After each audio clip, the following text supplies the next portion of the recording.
football has given the world some of its greatest moments of pure joy. It has also, quietly, taken some of its greatest players from us in ways that had nothing to do with the sport at all, and in a few cases, everything to do with it. 10 of the game's most recognizable names are on this list. Some died on the pitch, in front of thousands of people. Some died on quiet roads, in hospital beds, or in places no camera was ever pointed at. The story starts the same way every football story does, with a game being played, and ends in a place none of these players or the people who loved them ever expected. A stadium in Lyon, France, June 26, 2003. Cameroon are 90 minutes away from a Confederations Cup final against Colombia, part of a tournament that also doubled as a warm-up for the following year's World Cup qualifying campaign. Marc-Vivien is 28 years old. Powerful, experienced midfielder who has played for West Ham, Lyon, and Manchester City and has never had a single heart problem in his life. Not one flagged by any medical exam he'd ever taken. In the 72nd minute, with no other player anywhere near him, he simply collapses in the center circle. At first, some in the crowd think he's cramping or has taken a knock nobody saw. He isn't moving. Medical staff sprint onto the pitch and begin CPR immediately, right there, on the grass. For 45 straight minutes, they refused to stop working on him, in front of thousands of fans in the stadium and a live broadcast watching around the world. Teammates who had been sprinting alongside him seconds earlier are left standing frozen, unsure what they're even watching unfold. He never opens his eyes again.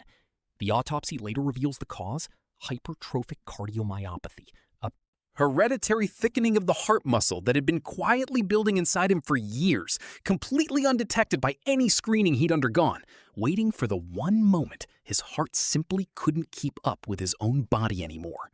He left behind a wife and children, and a football world that spent years afterward changing how it screens players' hearts before letting them step onto a pitch at all, directly because of what happened to him.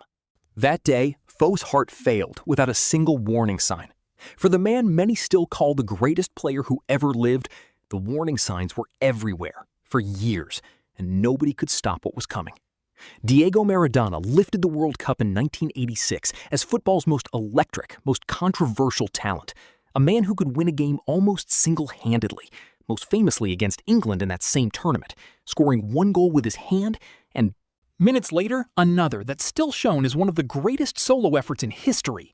But the decades after retirement told a completely different story. Alcohol, cocaine, and a body pushed for years past what it could physically absorb turned the world's greatest player into someone barely recognizable, in and out of hospitals, rehab clinics, and public collapses that played out for the whole world to see, including a heart attack in 2004 that nearly killed him more than a decade before it eventually did.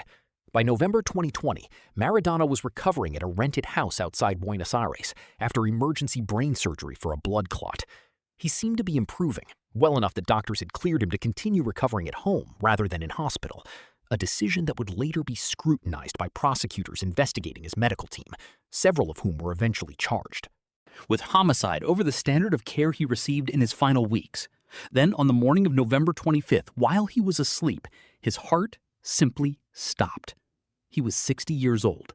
The man who once looked untouchable on a football pitch had spent 30 years slowly losing a fight that no defender, no opponent could ever have caused. And millions of people across Argentina lined the streets for his funeral, with 3 days of national mourning declared in his honor. Some players lose their lives to years of quiet decline. Others lose it in a single violent instant, planned out in advance by a complete stranger.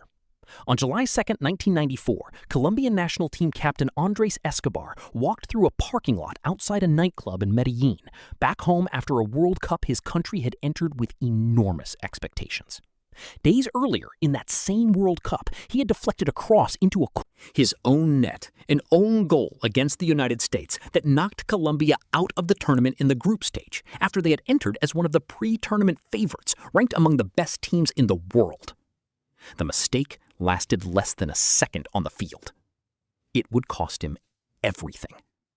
A man approached him in that parking lot, reportedly connected to a large sum of money lost betting on Colombia's success. Words were exchanged. Then, The gunman pulled out a weapon and fired 6 times, reportedly shouting the word "goal" after every single shot, a detail that has haunted the case for 3 decades. Escobar died right there in the parking lot, in front of at least 2 witnesses who later gave conflicting accounts of exactly what was said before the shooting started. Killed for a mistake an entire country refused to forgive, and his death is still remembered as one of the darkest moments in the history of the sport, one that changed how Colombian football and Colombian society talked about the violence tied to drug money and gambling around the game. Some players are killed for one moment of bad luck. Others are taken by pure random bad luck itself in a machine that was never built to protect them. In January 2019, striker Emiliano Sala had just signed a club record transfer with Cardiff City, leaving French Club Nantes for a fresh start in the Premier League and boarded a small private plane to cross the English Channel and begin his new life in England. The plane took off into the night sky and never landed. Air traffic control lost contact soon after takeoff, and the aircraft simply vanished from radar over open water, triggering a search that would last weeks. For those weeks, official search teams combed the channel, while his family and former teammates, refusing to give up, raised money to fund a private search after the official one was called off without finding anything. Eventually, wreckage was located on the seafloor by that privately funded search, and Sala's body was recovered from inside it. The examination that followed confirmed what everyone had feared for weeks. He died from severe head and torso trauma the instant the aircraft hit the water. The pilot's body was never found, and questions about why the flight was ever authorized to take off that night, in poor weather without a valid commercial license for the operator, have never fully been answered. A plane can fail thousands of feet in the air. A car can fail on an ordinary road. And for 2 players on this list, that's exactly what happened. 6 years apart, almost to the same week in the football calendar. Spanish winger Jose Antonio Reyes, a World Cup winner and Champions League champion who once starred for Arsenal and Sevilla and was known for one of the most spectacular free transfer moves of his generation, was driving towards Seville on June 1st, 2019, when something went catastrophically wrong with his vehicle, either a blown tire or a steering failure that investigators and burst into flames almost immediately. Reyes and his cousin, who was riding in the car with him, were killed instantly, and tributes poured in from clubs across Europe within hours, with stadiums around the continent holding moments of silence that weekend. Almost exactly 6 years later, on July 3rd, 2025, Liverpool and Portugal forward Diogo Jota was traveling through Spain with his brother, fellow footballer Andre Silva, in a Lamborghini, when one of the tires blew out at high speed just days after Jota had gotten married in a wedding attended by his Liverpool teammates. The car flipped off the road and immediately caught fire. Neither brother made it out, and the football world was still absorbing the loss of Reyes years earlier when it had to process an almost identical tragedy happening again. Not every death on this list happens in a single instant. Some happen so slowly, the entire world can see it coming, years in advance, and still can't do anything to stop it. Pelé, 3-time World Cup winner, and the man most fans still call the greatest footballer of all time, spent the final years of his life quietly fighting colon cancer. First diagnosed in September 2021 during a routine exam that found a suspicious lesion in his colon. Doctors managed it with chemotherapy for as long as they could, and he was even enough to make public appearances between treatments, attending events, and posting from his hospital bed to reassure fans. But by late 2022, the disease had spread too far, no longer responding to treatment, and his body had nothing left to fight back with. He was hospitalized in Sao Paulo for the final weeks of his life, with his family gathering by his bedside as his condition worsened. On December 29th, at 82 years old, multiple organ failure finally closed a battle that the entire football world had been watching and hoping against for years, right up until the point when the diagnosis made that outcome unavoidable. And Brazil held 3 days of official mourning for him, with his casket displayed at the Santos Stadium, where he made his name. Cancer took Pelé's life slowly, in full public view, with the world bracing for it. What happened to Gary Speed happened in complete silence. And it shattered everyone who thought they knew him. Speed had just led the Wales national team to some of its best form in years as head coach, on top of an already legendary 2-decade playing career at the highest level of English football, with Leeds, Everton, Newcastle, and Bolton, where he was known as one of the most durable, consistent professionals of his generation.